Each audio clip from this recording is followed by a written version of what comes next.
Hi,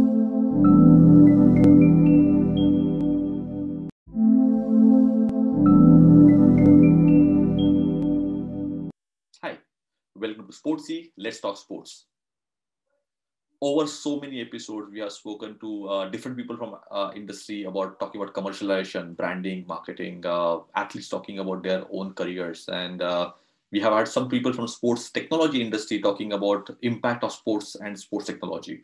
Today, we have with us Arvind Iyengar, CEO Sports Interactive, who is IIT Mumbai engineer, Stanford graduate, started his career with McKinsey as a consultant. From there, he participated in a reality show of a dream job, and from there he got into his dream job and dream field of sports. Started his career with sports star ESPN star as a content producer and presenter. From there, he joined Castrol for advising on cricket side of it. From there, he came back to investments with KKR, and for last 6 years, he's been heading Sports Interactive, which is one of the biggest giant in Indian sports tech industry, and we can call it pioneer, who has been in existence for last 18 years. So we are going to have a fun chat with Arvind Iyengar, CEO Sports Interactive, about what he feels about the sports technology and the brand industry and the betting and the fantasy industry, the fantasy sports industry. So please welcome Arvind Iyengar. Thank you for watching. Thank you for liking and thank you for sharing. But please do subscribe on our channel Sportsy Says and help us spread the word about Sportsy. Let's talk sports. We go with the same handle Sportsy Says across all the social media platforms. Do subscribe on Sportsy Says and help us spread the word. Hey, thank you, Arvind. Great to have you on Sportsy. Let's talk sports. Likewise, said thanks for having me over. Believe me, we have spoken to so many different people from sports, but it's great to talk to you because Sports Interactive is a company which has defined a lot of things about Indian sports, and you are heading that company for quite some time. Years that you've been heading that company, and it's growing leaps and bounds at every given place. But just to rewind a little bit, IIT Mumbai, IIT Bombay graduate with the Stanford MBA. Started your career with McKinsey on the consulting side, and from there, I think your first entry into sports happened in Singapore with ESPN Star, back old days as a presenter content. You again came back to cricket, extended that to Castrol. From there, again to KKR with investment banking kind of thing, managing a portfolio, and this. What do you have to say about this journey? Was it ever planned that sports was always on the cards for you, or how did it happen? Sports was something I've always been passionate about, but I think growing up in India, it's really hard to plan for it, right? It's not like you can go to some place to. Growing up, I wanted to be a sports commentator, right? And there isn't like a sports commentary school, and so the next best alternative was to go to engineering, and so most of the journey was about just opportunities that I'd seen that existed in front of me. And so engineering happened, consulting happened. And really my first chance to break into sport was through a TV reality show. So I took part in that. And that's how I actually moved to ESPN Star, by participating in the show called The Dream Job. And that's really the first time I worked in the sport industry. And then after that, I think there's been a bit more of, I'd say, a view of saying long term, I would like to work in sport, but also something that combines my passion to drive businesses at scale. And so after that stint at ESPN, even when I was in the US at Stanford, everything I did was focused on sport. I even spent a summer at the NBA back then. And then even when I went back to private equity, there was a view at some point of saying, look, I will want to get into sport long term. I wasn't sure when, and Sports Interactive was the perfect mix of everything that I was looking for. Oh, wow. And I'm sure the studying in Stanford, the campus itself is so vibrant on the sports side. And I think the same time that you were studying in Stanford, I was living near Palo Alto, and I used to train at Stanford campus for my duathlons and marathons. And that's where actually I got a kick of coming back to sports after a long time. So Stanford campus is something very close to me. I still have the Stanford jersey, which I wear. The Nice. I was training there. So now this setting the heading the company Sports Interactive, which is one of the, honestly speaking, is one of the pioneers in the sports technology in India, and one of the biggest companies in India. And now with everything going digital in the current situation, how do you think the sports industry has changed over the period of last 6-7 years that you've been part of, and what kind of shift that it has seen in last 6 months? Yeah, so if I took it the longer term view, I've been now running Sports Interactive for a bit over 6 years now, and the company, of course, has been around for about 18 years. And if I just look at that entire journey, I think there've been three big pieces, right? One is the evolution of the sport ecosystem as a whole in India, if I take that lens first, right? Because that's where we started, and we've grown from being a one sport only nation, I'd say, with cricket, to still being dominated by one sport, but with other sports starting to grow. Right? You had so many leagues come up, you had so many different sports start to come up, and even within cricket itself, we had the IPL, and then a lot more growth back of that. And so I think the sport ecosystem as a whole has grown. And part of it is just linked to demographics, higher disposable incomes, emerging middle class that leads to greater spends. And sport is typically not something that is the first thing you do, but as discretionary trends increase, you more going into sport. So that's a way where I think we've just been fortunate to see sport as a whole as an industry. I think the second piece is about what you talked about, which is the use of technology and data in sport. And that's not obviously restricted to an India trend, but that's a global trend, right? Where one, you're seeing a lot more use of technology at an elite space, right? So whether that's in training, whether that's in improving performance, whether that's about fitness, whether that's about strategies, whether that's even in terms of deciding outcomes with Hawkeye, VAR, etc. Tech has played a big part of it, and along with it, data has played a large part of it in terms of understanding nuances of player performance, etc. And so that's played one big role in terms of what's happened at the athlete side of things. And then linked to it, I think, is the third element of how that's changed on the consumer side of things, right? And that's everything from technology to mobile data to just video-driven experiences, which have drastically changed, right? You've gone from the days of, I used to get sports by reading the back of a newspaper and seeing what happened over there, to, okay, now I can start to follow some scores by searching on the internet on a few sites, to now it's, next level where you don't necessarily have people watching full games, but they might watch the 5-minute highlight of a Premier League game, right, the next day. And so the fan behavior also changed. And for us as Sports Interactive, I think we've been at the intersection of kind of those second and third trends, and we benefited, I think, from the first, which is what has helped shape a lot of our product roadmap and a lot of our offerings. So I think that it's a so amazing journey that Sports Interactive had over 18 years, and but last 7 to 8 years, probably post IPL, is when the whole shift happened for the Indian sporting industry, and the digital trend that you were already there. Right? I think it was I think you take a claim, almost take a claim of making every team that ever came professional team, almost every team has become digital because of you. So which is an amazing thing. But how do you think the Indian market was taking it then and taking it now, from the fans perspective or as well as the team perspective? Because doing the technology was never a must have. It was kind of good to have, or let's see when can we do it. The first priority was, we are not even a sporting country, so how do we make that sports feasible and accessible? So while those two tussles were happening between technology enabling sports and sports enabling technology, how do you think that journey happened for you personally and Sports Interactive? Yeah, so for us, I think it's very interesting. And when I first came to the company, one of the things we're trying to define is, where do we fit, right? Like, what's the simplest way to explain what we do as a company?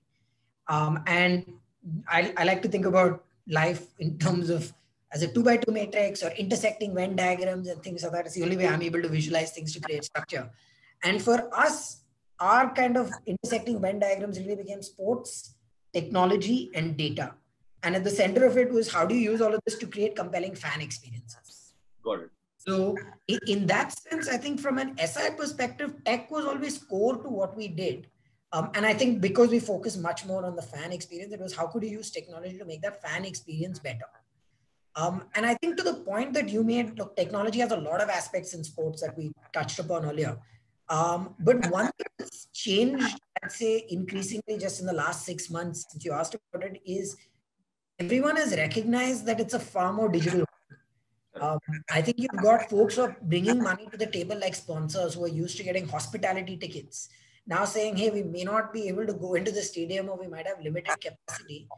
What else can we do to actually do something digital?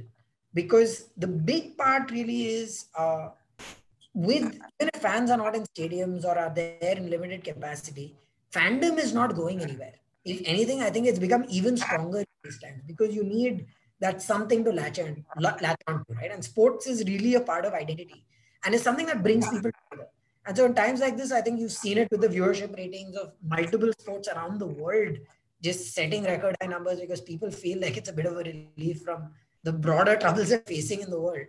And in this changing environment, how can you use technology to really change that fan experience is what we explicitly focus on. Oh, okay.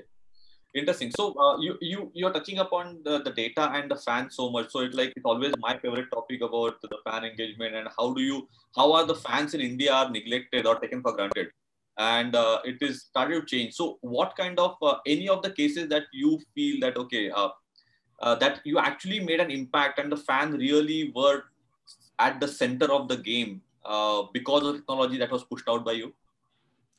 So I think there's a number of things. And look, as Sports Interactive, we've done a number of pieces, but rather than just talk about us, I'll talk about a few things where you're seeing fan engagement really come to the center. And right? I'll talk about the most IPL since it's top of mind. Right? I mean, it was just record-breaking numbers when you look at the performance of a number of the teams out there, right? Whether that's an MI or a DC or a Kings 11 Punjab or a KKR, a lot of teams just saw massive numbers and traction like never before.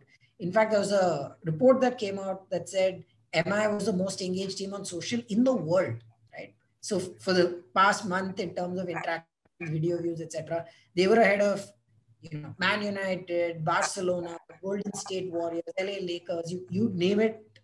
Obviously, it's an in-season, so it helps.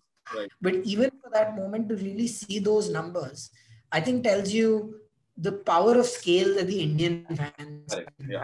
Right? And also tells you how a lot of these IPL franchises have gone above and beyond. And when you start to think about that together, there were a bunch of videos that just started to go viral with the fans really at the center and the fans being the hero of the story, right? I think you're seeing a lot of social media consumption in a big way, right? Obviously, the other big trend that you're seeing a lot of is fantasy sports, where really it is gamification and the fan in the center and opportunities to do more. And that's created various business models and a ton of funding in the ecosystem, so much so that I think everything that you saw during the IPL was advertising around one or another fantasy platform. Yeah. So much so that we've actually tried to create an aggregator in this space and we're working with a whole new concept called Fantasy Gully, right? Which is what can a fan do to actually figure out where should they play because there are so many contests on offer and which team should they pick, right? So again, all of this is with fans in the center. How can you start to create more and more? Wow. Well, I think that you made it sound so simple, and people are trying to solve the problem about how to engage fans, but you made it sound so simple. But just on since you're on the technology topic, and you are predominantly a data company who is driving everything around data. What is the role of the new trends of AI or the AR VR is playing, and how do you think that we can actually the country like India can accommodate, because we have problem of even making a basic phone call connected from a stadium. Forget having the connectivity of 3G, 4G, 5G kind of thing from the stadium. How do you think we can actually overcome those issues and give an immersive experience for a fan inside the stadium or outside the stadium? So I think the latter is already starting to change, to be honest, right? And what you'll see with the likes of Jio, but also the other telcos with what you'll have with Airtel and everything else, and just with increased connectivity, I think you're going to have smarter stadiums over time. You're already seeing some, right? Now, how that gets to scale across the country is where you can create compelling fan experiences in stadia will be interesting. But I think at a broader level, we're seeing at this point in time things like AI, ML being used either at the elite level. So even with things like our data capture, right, where we would have people sitting in front of a television and actually manually entered the data in the past, to now you've got that coupled with some computer vision and some algorithm that's automatically telling you where there's a 4 or a 6. Or if you look at the NBA, where there's optical tracking technology in every stadium that's capturing everything. And so you don't need someone to tell you that's a rebound. You don't need to tell you who's got it. You're having a lot more of data capture and intelligence, and then using that into what is the right play to do as a coach. That's what's coming out much more right now.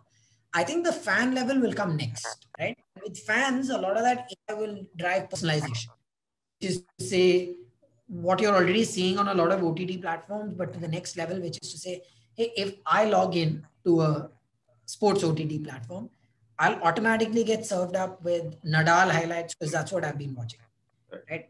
And the highlights of the match might be very different for me versus someone else who might be Federer, right?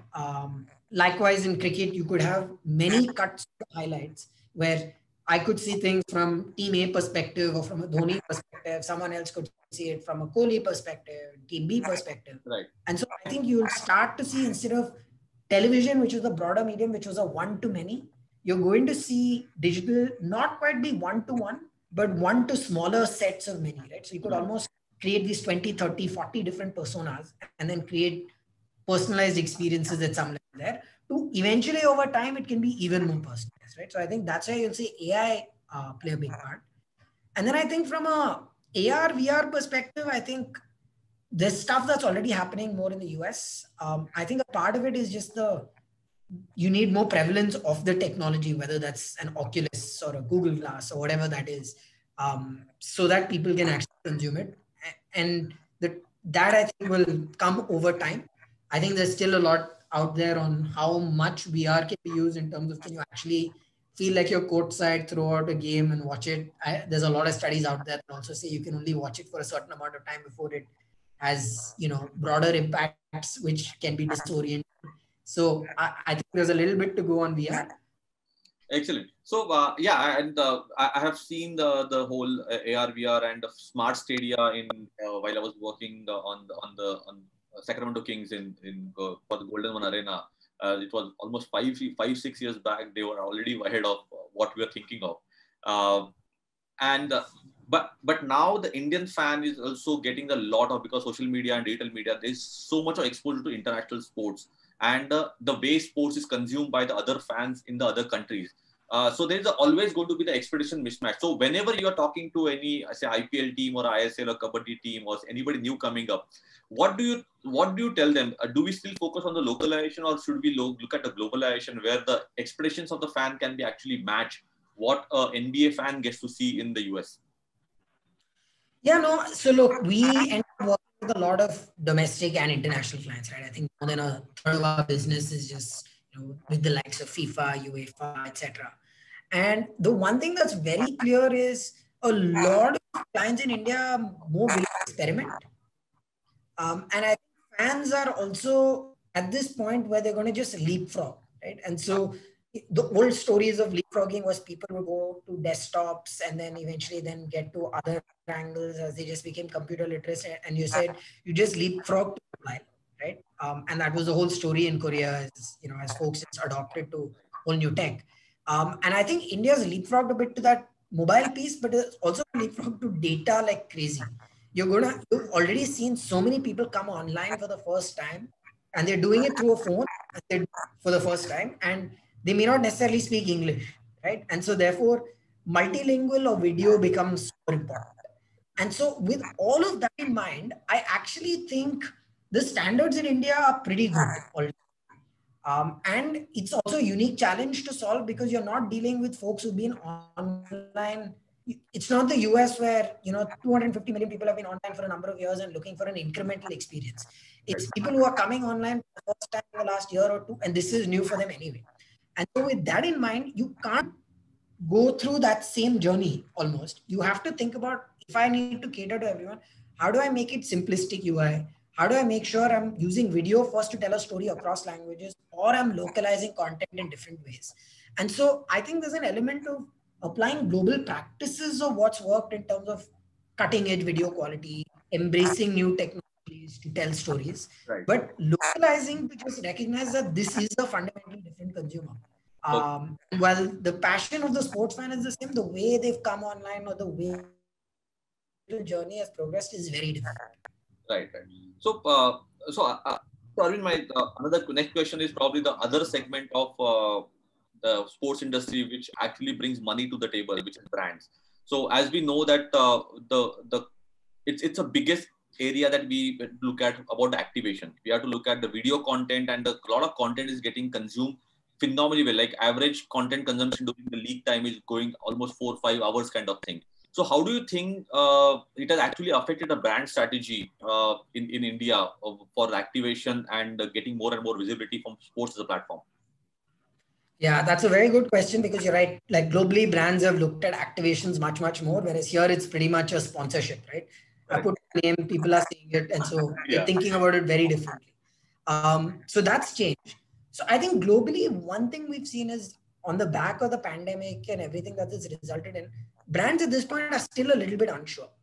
And as a result of it, some of them are just cutting down marketing spends based on whatever's happening in their business. And at the same time, you're having new companies. Everyone talks about ed tech and gaming benefiting really well from, the current situation. And you see them coming on board as sponsors even in India with the IPL, right? So I think at a high level, brands and sponsors are putting money in, recognize the need that they need to evolve. They need to use digital first to drive monetization, right? And they need to use that to drive fan engagement because that's where the fans are.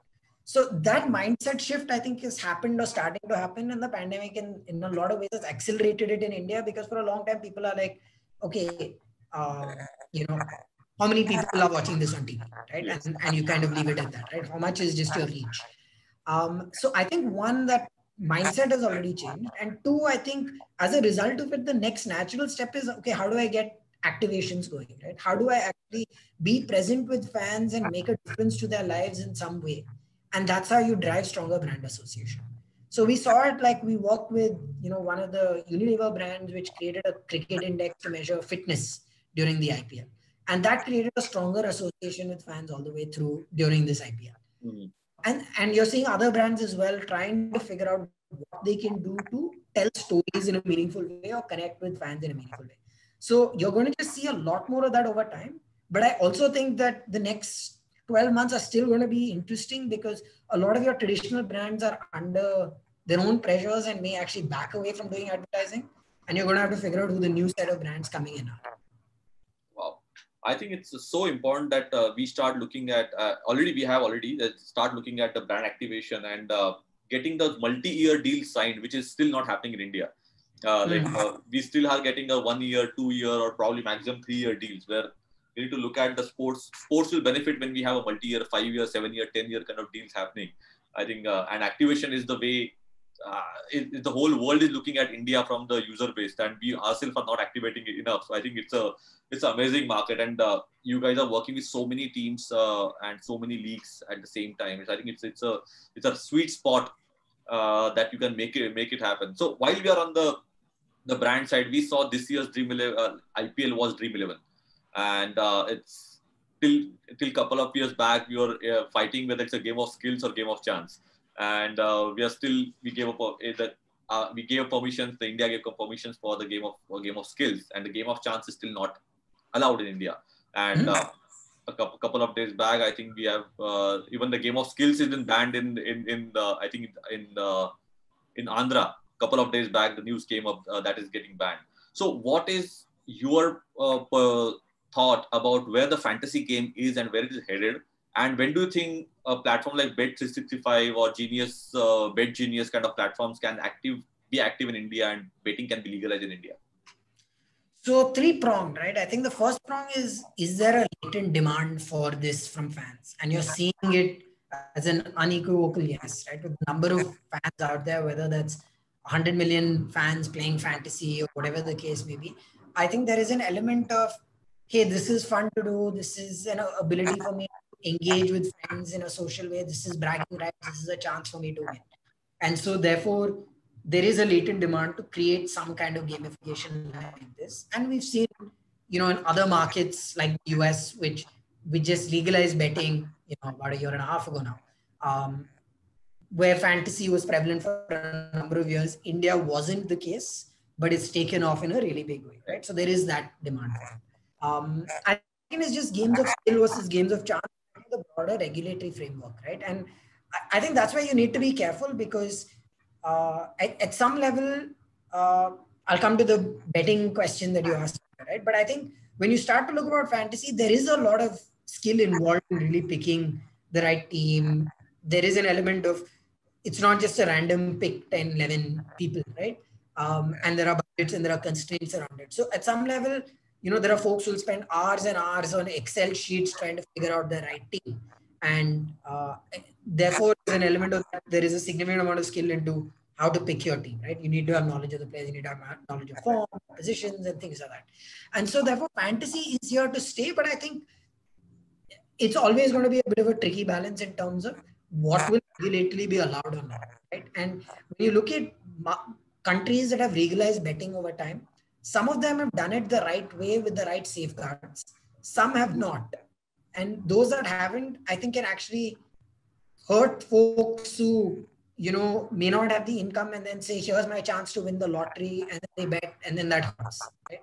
And so you need to have various safeguards in place to make sure that people are betting within limits, know what happens before any of that even comes into place. And then I think there's also the perception of, is betting good or bad? And it's just not what we as a society do. And so I think whether or not betting becomes legal is an open question. The market logic will tell you it'll make sense to have a regulated market happening anyway in an unregulated way. You'll have income coming from it that the government can then use to channel into meaningful things around sport to help grow the ecosystem. Right. If done right, it can work. But it's not easy to do it right. And if done wrong, it can really hurt, because some of those concerns are very legitimate. And so I think before it becomes legal, all the safeguards, measures, and approach and regulatory framework needs to be very well defined, which I think will take time. And therefore, I think it's, maybe I think there's momentum towards building for it. But I think what are the alternate ways in which you can continue to drive fan engagement, I think, is more important. And so as everyone else is out there, what do you do fantasy, or how can you build brand love? How can you build affiliation in ways that are allowed in the market, I think is important. Because now when you look at the US, now that betting is legal, everyone who's doing daily fantasy is not tied up with a betting operator and accepting bets as well, right? That may happen if India went down the route of legalizing this. That's a route it would go down whenever that happened. Right. But I think there's a lot to be done right before you get there. Right.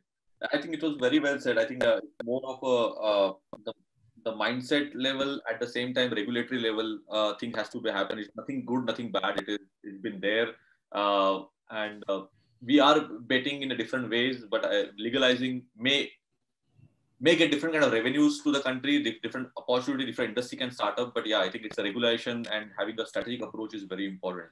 So coming to my last segment, last couple of questions. The one question I have is about Sports Interactive is being one of the biggest recruiters when it comes to sports technology and getting students from industry or people joining from the industry. That from Symbiosis also we have so many students working with Sports Interactive.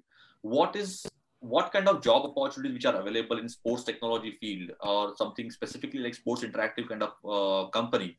What kind of opportunity which are available, and what do you look at a candidate beyond a basic theoretical knowledge? What do you look at the candidate as a personality? Yeah, so I think especially when you start to think about younger candidates starting their career, right? More than anything else, I think what we're looking for is passion for sport, problem-solving ability. So someone who's just got common sense and will figure out how to get things done. And to a large extent, a cultural fit with our team, right? Which is team player, enjoys working in a collaborative manner, and lives our values, right? And our values are passion, commitment, quality, innovation, and fun, right? So someone who epitomizes those. And then once you have those, I think you can always figure out a role. I think that's the bigger part. Once you get down to what are some of the kind of roles we have for, there's obviously roles where there's everything ranging from coding across different stacks. We're actually building products or building apps or building fantasy games. to building AI ML technologies to automate data capture, building OTT and video solutions. So there's a large element of tech, and with it comes product management, QA, and everything else in the ecosystem. There's a lot of content roles. Right? So a lot of the content roles are about actually creating social media content or writing articles, um, creating designs, creating videos, and with it, of course, comes the entire ecosystem of account management, tracking, client success, and things like that. And then there's the entire data side of the business, right? Which is actually data and analytics, ranging from simple things around data capture and making sure all our systems or the manual data capture are all working okay. To the next level of analytics to come with algorithms, etc., to stories, right? Those I think are the three broad roles. There's obviously broader roles around sales, marketing, PR, finance, which are your standard kind of functions you'd see. But I think across all of it, more than anything else, I think what we look for is passion for sport, problem-solving ability, and just a cultural fit. I think that is so true for this industry when it's just sunrise industry, that you should have passion and a problem solving ability. I think that is something very very crucial. So Arvind, my last question to you is: which is your favorite sport, and how do you relate that sports learning to your life? So that's a hard one because I think there's a lot of sports I like, right? Whenever someone asks me this, I struggle to pick one. The four that usually are on my short list are cricket, tennis, Formula One, and basketball.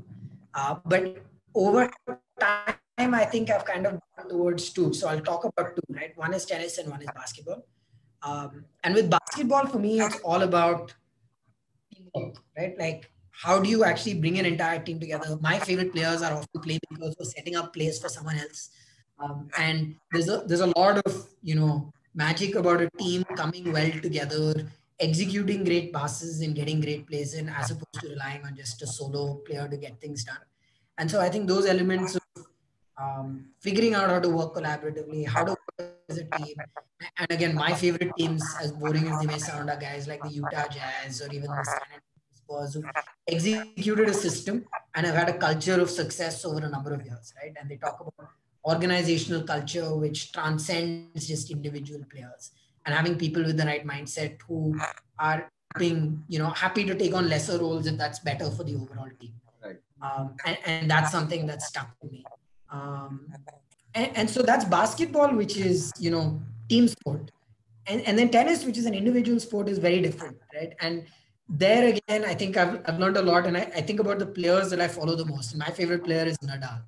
And the thing I like about him is the never say die attitude, the resilience, the coming back from, whether it's in a match you're down or it's coming back from injuries, but playing every point like it's your last, right? Just always giving it your all. I remember this one time at Wimbledon where he was invited to meet some celebrities or something like that, and the royal family, and he said, I have to turn it down because I need to practice. Right. And all he's focused about is his routine, practice, his game. You'll never see him quit. And at the same time, he stays so grounded and humble the entire time. Right? And so taking all that where, you recognize that you can learn a lot from, folks in this field and take lessons in your own life to kind of model yourself in the same way. When you see people who've achieved so much but remain grounded, I think it encourages you to do that. Wow, I think that, and believe me, like I was thinking that okay, you will give some example of cricket or something about football, but I think the basketball and tennis was not expected, and actually you give a good analogy about the personality that I've known you for some time, and about the personality and what you look for, how resilient you are with the growth, with the focus. I think it is phenomenal to have a leader like you in the sports industry, which is on the rise all the time, and people need to have need to follow leaders like you, or look up to the people that okay, this is the career path I can look at. I'm coming into sports industry, it's my passion. I cannot be player now, but this is what the thing is all about. And it's kudos to you and great job on the obviously Sports Interactive is a legend in the Indian sports tech industry. But whatever the difference that you have made personally as well as through Sports Interactive is amazing and has set a benchmark. So congratulations for that, and wish you all the best for coming years, and stay safe and take care. That's very kind of you to say, Sid, and thank you for that. And I think it's been a privilege and honor to just work at Sports Interactive with a phenomenal team, and that's what makes it exciting. Thanks so much for having me over. I always enjoy our chats, which is not always recorded and out on YouTube. So it's nice to just chat in a casual forum. Thank you. My pleasure. Look forward to see you in person soon. Perfect. Likewise, Sid. Thanks so much. Thank you. Take care. Thank you for watching. Thank you for liking and thank you for sharing. But please do subscribe on our channel Sportsy Says and help us spread the word about Sportsy. Let's talk sports. We go with the same handle Sportsy Says across all the social media platforms. Do subscribe on Sportsy Says and help us spread the word.